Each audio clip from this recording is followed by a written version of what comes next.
नमस्कार, मैं Mz Khan Khan study centre के यूट्यूब चैनल पर आपका स्वागत करता हूं।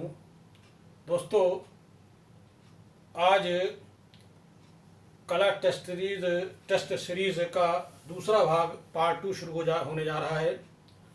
इस वीडियो को अंत तक देखें। देखने के बाद इसको सब्सक्राइब करें, लाइक करें। तो आइए शुरू करते हैं टेस्ट सीरीज का पहला क्वेश्चन। कला का उद्गम किस मानवीय भावना का परिचायक है? कला का उद्गम किस मानवीय भावना का परिचायक है? कौन सी ऐसे अंदर हमारे अंदर होता है कि उसका परिचायक है? इसका आंसर है, इसका विकल्प है सौंदर्य, रचना, शब्द, आनंद। इसका सही आंसर है दोस्तों आनंद। कैसे आनंद है, आइए देखते हैं। कला की परिभाषा क्या है? कला की परिभाषा यह है, मानव की वह रचना जो उसके जीवन में सुख और आनंद प्रदान करती है, वो कला कहलाती है। मैंने दो शब्द का यूज किया है, सुख और आनंद। यानी हमको जो जिससे खुशी मिलती है, जिससे आनंद मिलता है, वही कला है। तो इस आधार पर क्या है इसमें विकल्प में? आनंद है। तो इसलिए दोस्तों इसका सही आंसर होगा आनंद। बाकी और कुछ नहीं लगाएंगे, ना सौंदर्य अंदर कुछ नहीं लगाएंगे, बल्कि इसका सही आंसर होगा आनंद है, परिभाषा के आधार पर। अगला प्रश्न है, गुप्त काल की मुख्य विशेषता क्या है? गुप्त काल की मुख्य विशेषता क्या है? वैसे तो गुप्त काल में बहुत कुछ हुआ है। इस गुप्त काल में मूर्तियां भी बनी हैं, चित्रकारी पर काम हुआ है, स्थापत्य कला, बहुत सबसे अधिक काम स्थापत्य कला पे हुआ है। इस काल में यानी गुप्त काल में सबसे ज्यादा अगर किसी काम हुआ तो स्थापत्य पे काम हुआ है। और कुछ नया तरह काम था, तो वो क्या था? मंदिरों का निर्माण। इसका सही आंसर है मंदिरों का निर्माण। यानी गुप्त काल में सर्वप्रथम मंदिर बनना शुरू हुए। ठीक है। मंदिर जो बनते थे ये दो तरह से बनते थे। एक बनते थे द्रविड़ शैली में, एक मंदिर जो बनते थे वो द्रविड़ शैली बनते थे, और दूसरा बनते थे नागर शैली में। नागर शैली में दो तरह के मंदिर बनते थे। द्रविड़ शैली के जो मंदिर थे ये दक्षिण भारत में प्रचलित थे, और नागर शैली के जो मंदिर थे वो उत्तर भारत बनते थे। और इन बाद में इन दोनों को समन्वय करके एक नई शैली का जन्म हुआ। उस शैली कहते हैं बेसर शैली। ठीक है दोस्तों। तो ये तीन शैलियां हैं, सबसे पहली द्रविड़, फिर नागर, फिर बेसर। लेकिन मुख्य अगर क्वेश्चन आता है कि कितनी शैलियां, तो दो ही लगाएंगे हम। बाद में इन दोनों से मिलकर तीसरी बनी थी।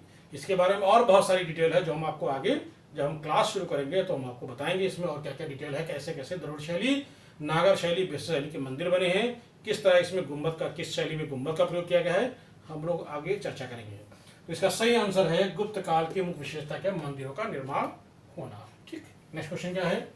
नीले का पूरक अथवा विरोधी रंग का नाम बताइए। यानी नीला का पूरक अथवा विरोधी रंग का नाम बताइए।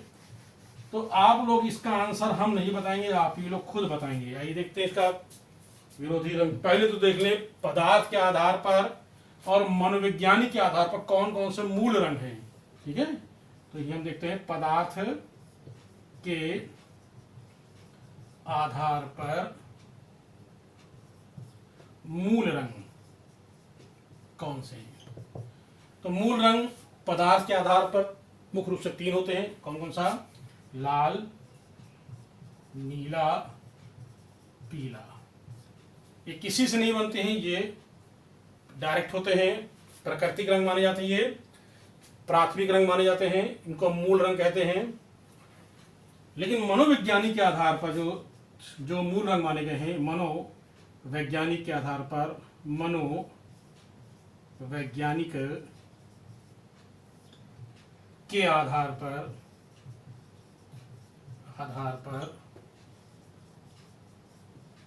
मूल रंग जो हैं वो कौन कौन से हैं?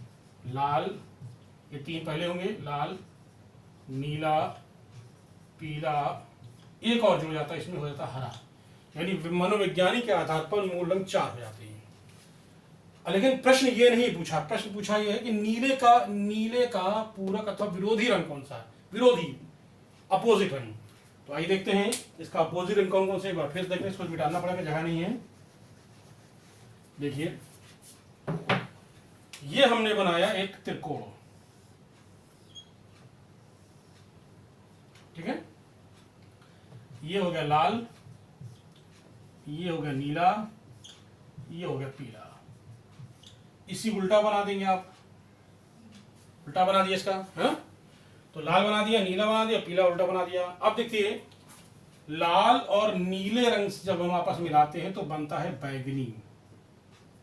कौन सा रंग बनता है? बैंगनी। जब हम लाल और पीला मिलाते हैं तो बनता कौन सा? नारंगी। और जब नीला और पीला मिलाते हैं तो कौन सा बनता है? हरा। है समझे? अब देख लीजिए इसमें कौन किसका विरोधी रंग है। लाल का विरोधी हरा, तो जहां लाल विकल्प है इसकी जगह हम हरा लिख सकते हैं, इसका विरोधी हरा। पीला का विरोधी कौन सा है? तो पीला विरोधी देखिए आप बैंगनी लगा सकते हैं यहां पर। नारंगी का विरोधी आप देख लें, नारंगी के सामने कौन सा? नीला है, यही आंसर इसका होगा। नीले का विरोधी रंग कौन सा होगा?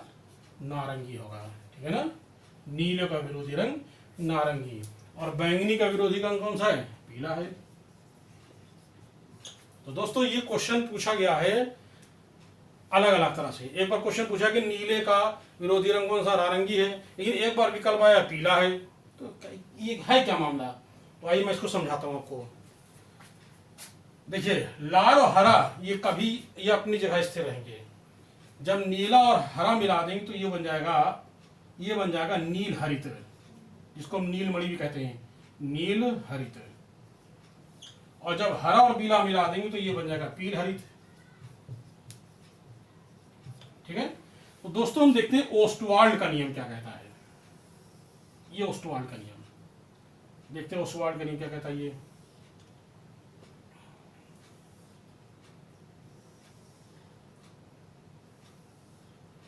ये है, इसका नियम है ओस्टवाल्ड का।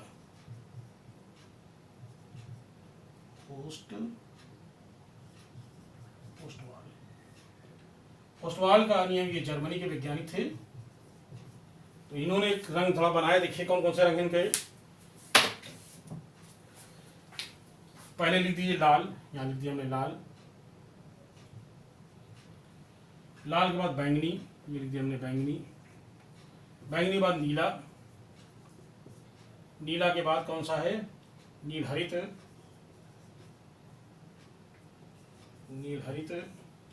नील हरित के बाद कौन सा है आपका? हरा है। हरा के बाद पील हरित, पील हरित। अब पील हरित के बाद आपका है पीला। अब पीले के बाद आपका है नारंगी। अब देखिए क्वेश्चन अगर आप पूछा जाए कि ओस्टवाल्ड के अनुसार नीले का विरोधी रंग कौन सा है। तो अब देखिए नीले का विरोधी कौन सा हो गया? पीला हो गया। दोस्तों ये क्वेश्चन पकड़ने के सुनिए, ध्यान दीजिए।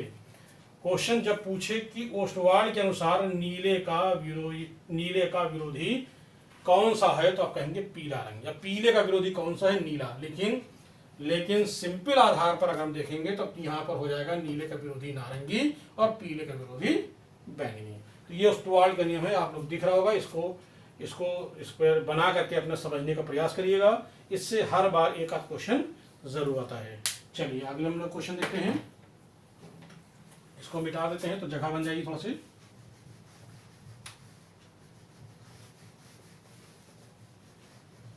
चलिए अगला क्वेश्चन देखते हैं हम लोग, है क्या है। चौथा क्वेश्चन, नाट्य शास्त्र में भारत मुनि ने कितने भावों का विवेचन किया है। ऐसा क्वेश्चन आया तो सीधे लगा दीजिएगा 49, ठीक है। इसमें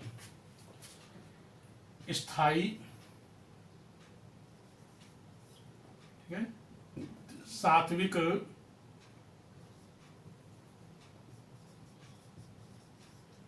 ठीक है, स्थाई, सात्विक, और अगला है आपका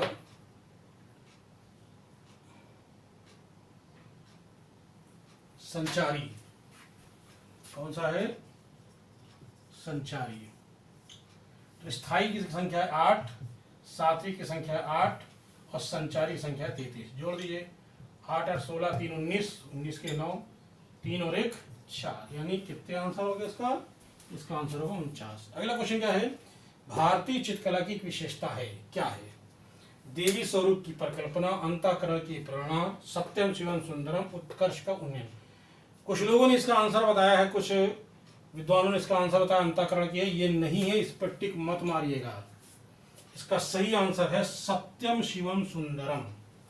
यानी भारत की कला में हमें चित्रकला, मूर्तिकला, स्थापत्य कला सब कुछ दिखता है, इसीलिए इसको कहते हैं कि हमारी कला कैसी? सत्यम शिवम सुंदरम है।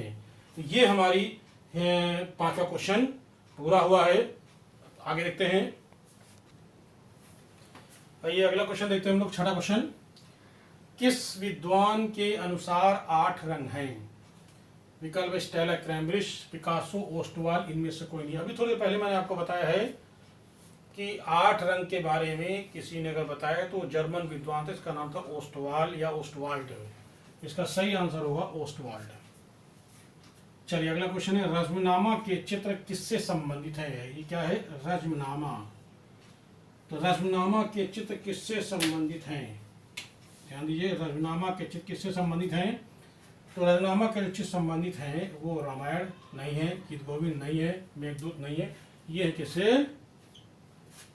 महाभारत।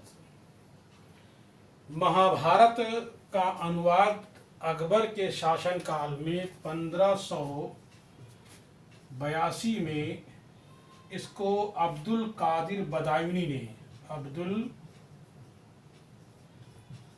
अब्दुल कादिर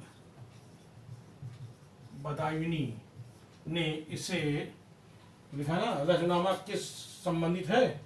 तो इसे बदायूनी ने इसको अनुवाद किया था फारसी भाषा में और उसका नाम रखा था रज्मनामा महाभारत का। इसमें महाभारत को जब रज्मनामा लिखा कराया तो इस पर चित्रकारी जो की गई, इसमें 1588 से इसमें चित्रकारी की गई थी। वर्तमान में ये जो रज्मनामा पुस्तक है, इस समय सवाई मानसिंह संग्रहालय जयपुर में आज भी ये सुरक्षित है। सवाई मानसिंह संग्रहालय जयपुर में सुरक्षित है। चलिए अगला क्वेश्चन हम लोग देखते हैं। एक बार ध्यान दीजिएगा, रज्मनामा का आंसर होगा महाभारत। अगला क्वेश्चन है, लाल रंग किसका प्रतीक है? तो लाल रंग किसका प्रतीक? कुछ लोग कहते हैं पराक्रम का, पराक्रम नहीं है। इसका सही आंसर है, ना तो घृणा है, ये भी नहीं है, पराक्रम भी नहीं है, शांति भी नहीं, किसका है? प्रेम का प्रतीक है। अब कुछ लोग कहते हैं सर प्रेम कैसे होगा? लाल तो हम भी घृणा से होता है। नहीं भैया, प्रेम का प्रतीक है। इसलिए प्रतीक है कि जब अगर आप किसी को गुलाब दोगे तो कैसा दोगे? सफेद दोगे? सफेद गुलाब दोगे तो कहेगा है शांति क्या है? नहीं, लाल रंग ही दिया जाता है। इसलिए लाल रंग जो है वो किसका प्रतीक है? प्रेम का प्रतीक है। ठीक है, प्रेम लगाएंगे, पराक्रम कहीं सॉल्व करके दिया है वो गलत है। अगला क्वेश्चन है, उत्कीर्णन कार्य किसके द्वारा संपादित होता है? उत्कीर्ण करना, उत्कीर्ण मतलब जो कुरेदना, यानी ये दीवार है, अगर हम इस दीवार पर कुरेद कर कोई चित्र को उभारें तो ये उभारने काम कौन करेगा? ये वही करेगा जो एक मूर्तिकार होगा। ठीक है ना? तो ये क्योंकि उत्कीर्णन कार्य को हम किस कला के अंतर्गत, इसको हम रखते हैं भास्कर कला के अंतर्गत। इस कला के अंदर भास्कर कला के अंतर्गत। ठीक है, इस कला के अंदर ध्यान रखिएगा, भास्कर कला के अंतर्गत उत्कीर्णन का काम किया जाता है। यानी इसकी परिभाषा भास्कर कला की है, किसी भी समतल धरातल पर स्टाइलस एक होती है, एक हमारा सूजा टाइप का होता है, सूजे में ऊपर छेद होता है लेकिन स्टाइलस में नीचे होता है। तो किसी समतल धरातल पर मूर्तिकार द्वारा उस स्टाइलस को कुरेद का जो चित्र उभारा जाए उसे कहते हैं हम भास्कर कला। इसी को हम कहते हैं उत्कीर्णन कार्य भी कहते हैं। और ये कौन करता है? मूर्तिकार करता है। इसलिए इस कला को हम, उत्कीर्णन कला को या भास्कर कला को हम अर्धचित्र कला भी कहते हैं। अर्धचित्र कला भी कहते हैं। ठीक है, चलिए इसका आंसर हो गया मूर्तिकार। अगला क्वेश्चन है, पंचतंत्र का अरबी अनुवाद है। पंचतंत्र जो मूल रूप से वो संस्कृत भाषा में है, ठीक है। मूल रूप से जो है ये संस्कृत भाषा में किसकी है, ये विष्णुगुप्त का है।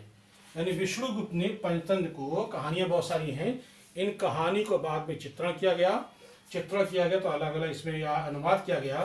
तो अनुवाद किया गया तो पंचतंत्र का अरबी अनुवाद, क्वेश्चन क्या पूछ रहा है, अरबी अनुवाद, फारसी नहीं पूछ रहा है, अरबी। तो अरबी अनुवाद इसका होगा कलीला व दिमना, कलीला व दिमना। अगर क्वेश्चन पूछता है इसका फारसी अनुवाद क्या है, तो आप लगाते हैं अनवार सुहेली और अयार दानिश। इसका कई बार अनुवाद हुआ है, फारसी में तो कई बार इसका अनुवाद हुआ है, लेकिन अरबी में एक ही बार अनुवाद हुआ, उसका नाम है कलीला व दिमना। तो दोस्तों मेरा वीडियो कैसा लगा है, मुझे उम्मीद है कि आप इस क्वेश्चन को सॉल्व करेंगे। तो देखिए दिए हमने केवल 10 क्वेश्चन, लेकिन हमने इतनी डिटेल आपको बताई कि 10 की जगह पर आपको उसके 3 गुना क्वेश्चन आपको मिल रहे हैं, यानी मान चलिए 30 क्वेश्चन आपको डेली मिल रहे हैं, ठीक है ना। तो इसको बार बार दिखे, आपके दिमाग में बैठ जाएंगे। और सुनने में आया कि शायद सितंबर अक्टूबर में वैकेंसी भी आ रही है, अभी से लग जाइए, जल्द ही मेरी क्लास भी शुरू होने वाली है, आपको क्लास मिलेगी। जय हिंद, धन्यवाद।